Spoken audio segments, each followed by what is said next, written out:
ये बात करते हैं चेतना साहित्य परिषद लखनऊ के, जो आज कार्यक्रम का यहाँ आयोजन किया गया है बाल संग्रहालय में। जानते हैं किस प्रकार का कार्यक्रम है और यहाँ पर जैसा कि आज चुनाव भी संपन्न किया गया है, जो यहाँ नवनिर्वाचित अध्यक्ष हुए, जानते हैं उनसे किस प्रकार आज जो चुनाव का दौर हुआ, वोटिंग के माध्यम से हुआ या मनोनीत किए गए।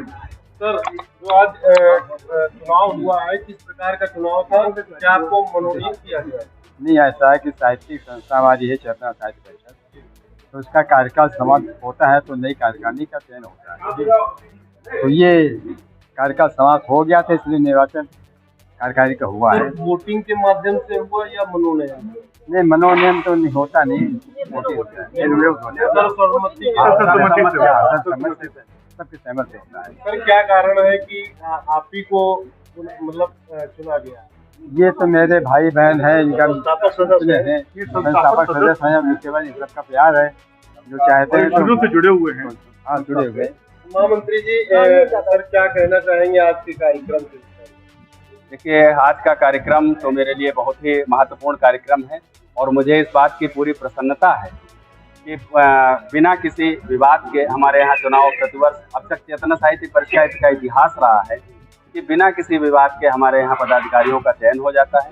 सभी लोग इतने ढंग से कार्य करते हैं कि हमें उनको बदलने की आवश्यकता नहीं पड़ती है। किन्हीं अपरिहार्य कारणों से बदलना पड़ता है तो हम लोग आपसी सहमत से उसको बना लेते हैं और पूर्ण रूपेण साहित्य को समर्पित ये संस्था है। सर, जो आपके पदाधिकारी चुने गए हैं, उनके जरा परिचय देने की।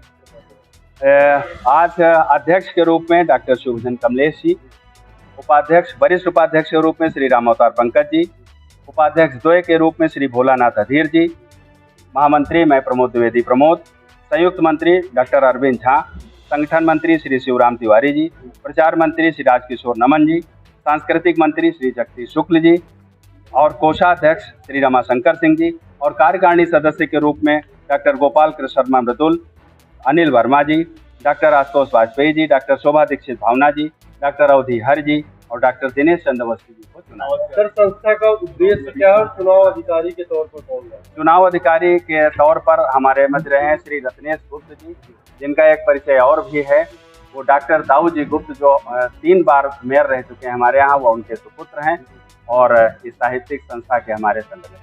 सर, जैसा कि आज आप चुनाव अधिकारी के जी, तो क्या कहना चाहेंगे कमेटी, नवनिर्वाचित कमेटी? नहीं, ये कमेटी तो पुरानी ही है हमारी, जितने भी यहाँ लोग हैं सब वर्षों से जुड़े हुए हैं, तो ये तो हमारी कमेटी हमेशा ही बनी रही और इसका रोल हमेशा ही अच्छा रहा है। सर, बहुत अहम जिम्मेदारी के पद पे थे आप और आपने किस प्रकार से मतलब इसका देखिए, जब इलेक्शन होता है तो जब सर्वसम्मति से इलेक्शन होता है तो उसमें कहीं कुछ होता ही नहीं है, आराम से हो गया, प्यार मोहब्बत से सब चीज़ें, जैसे लखनऊ का जो कल्चर है उस कल्चर के हिसाब से पूरा हुआ है। सर, जैसा कि वोटिंग की गई होगी, कितने लोग सहमत हैं? नहीं, पूरी सर्वसम्मति से हुआ है, सर्वसम्मति से हुआ है, जिसका भी नाम आया सबने मिल के दिया और सबने मिल के हाथ उठाया।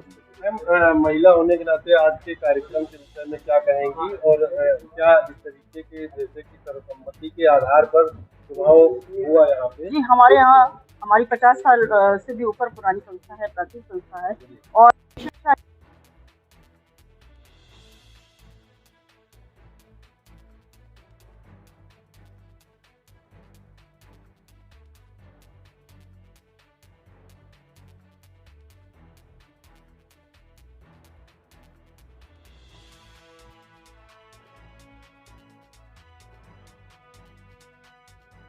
आदरणीय स्मृति से श्री गुजरी के लाल जी और कृष्णराय विकल जी और आदरणीय हमारे डॉक्टर साहब शिवभजन कमलेश जी। इन विषयों पर मुख्यतः कार्य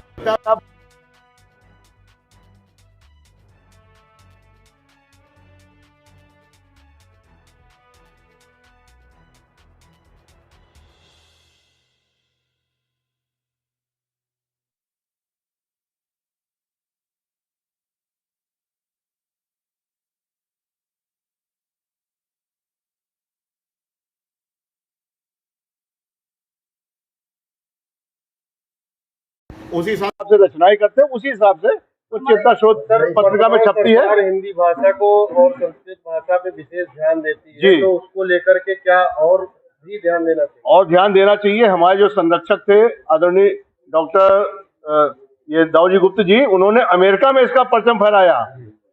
और हमारे जो ये पत्रिका है चेतना शोध पत्रिका, इसके संपादक महोदय डॉक्टर ये आप मृदुल शर्मा जी हैं।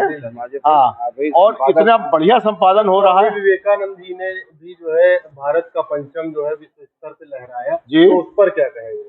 नहीं, उनका तो काम और बड़ा था, लेकिन हम लोग धीरे धीरे अपनी एक एक सीढ़ी चढ़ रहे हैं। हो सकता है उनके बराबरी तो नहीं हो पाएगी, लेकिन उनके पास उन्होंने भारतीय संस्कृत का परचम लहराया। हम लोग तो साहित्य की सेवा कर रहे हैं, तो सरस्वती के साधक हैं हम लोग, तो हम अपना साहित्य में जो कार्य कर रहे हैं वो कर रहे हैं, और वो चाहते हैं कि विश्व स्तर पर ये जाए। जो आपकी पत्रिका है उसका मूल मंत्र क्या है? छंदबद्ध कविता को प्रोत्साहित करना और राष्ट्रीय पारंपरिक धारा के कविता को आगे बढ़ाना।